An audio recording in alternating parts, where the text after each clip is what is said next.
Usualmente el proceso de violencia familiar es atendido por la defensa pública más que por los abogados particulares. No quiere decir de que los abogados particulares no promuevan procesos de denuncia familiar, sino quiere decir de que en la mayoría de los casos este asesoramiento jurídico es brindado por la Defensoría Pública. Por lo tanto, entiendo que ese sería el motivo por el cual se desconoce cuál es todo el camino que transita una persona desde que hace la denuncia en la comisaría de la mujer hasta que obtiene el dictado de las medidas. Estas le son notificadas y después hay un seguimiento de parte de comisaría de la mujer.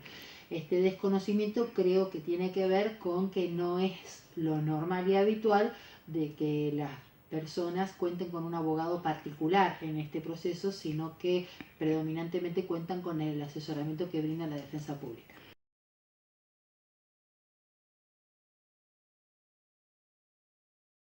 Le aporta de que el abogado, en el marco del asesoramiento jurídico, claramente del relato de la víctima va a poder discernir cuáles son las medidas que considere él más eficaces para la problemática en particular, y esas son las que va a terminar pidiendo al órgano jurisdiccional que dicte. Hay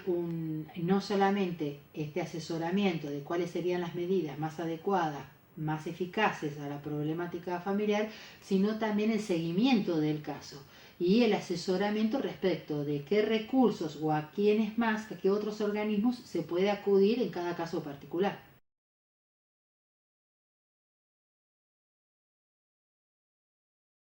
Básicamente hablamos del tema de la violencia hacia los niños, que si bien siempre hubo denuncias o intervenciones principalmente iniciadas por la asesoría de familia, en la actualidad hay mucha más iniciativa de los progenitores que en protección de sus hijos denuncian situaciones de violencia o de maltrato hacia los hijos, ya sea de parte del otro progenitor o de parte de otras personas. Y hablamos de la recomendación de la ONU, recomendación número 8 del año 2006, donde expresamente se conceptualiza la prohibición de los castigos corporales y el trato denigrante hacia los hijos. También hablamos como otro antecedente de violencia de género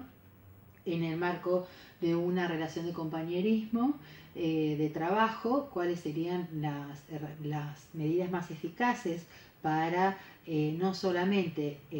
sancionar la violencia, sino también haciendo hincapié en la obligatoriedad que tiene el Estado argentino en no solamente sancionar la violencia de género o familiar, sino también disponer medidas a los fines de erradicar la violencia y prevenir la violencia. No, una medida puede ser sancionatoria y otras medidas previenen la reiteración de hechos de violencia. Entonces hablamos un poco de la diferencia entre sancionar,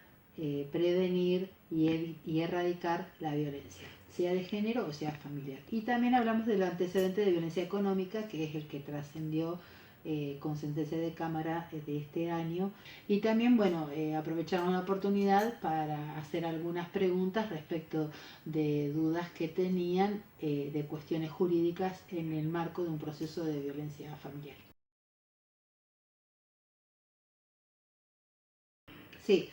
a ver, las personas tienen mayor facilidad para acceder a concretar la denuncia. Entonces, y también hay más conocimiento sobre los derechos que tienen a denunciar situaciones de violencia.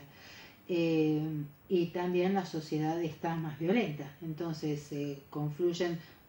estas tres circunstancias que hacen de que se haya incrementado en el orden de un 30% la cantidad de denuncias de violencia familiar o de género acá en Comodoro Rivadavia. Muchos hombres denuncian ser víctimas de violencia familiar o violencia doméstica, y también muchos hombres denuncian en representación de sus hijos o de un hermano o de un familiar situaciones de violencia. Entiendo de que se debe a la misma situación, al conocimiento de los derechos y a la posibilidad de acceder a concretar esta denuncia sabiendo de las garantías de protección que va a tener la persona que esté denunciando, y el acceso a medidas que le solucionen el problema.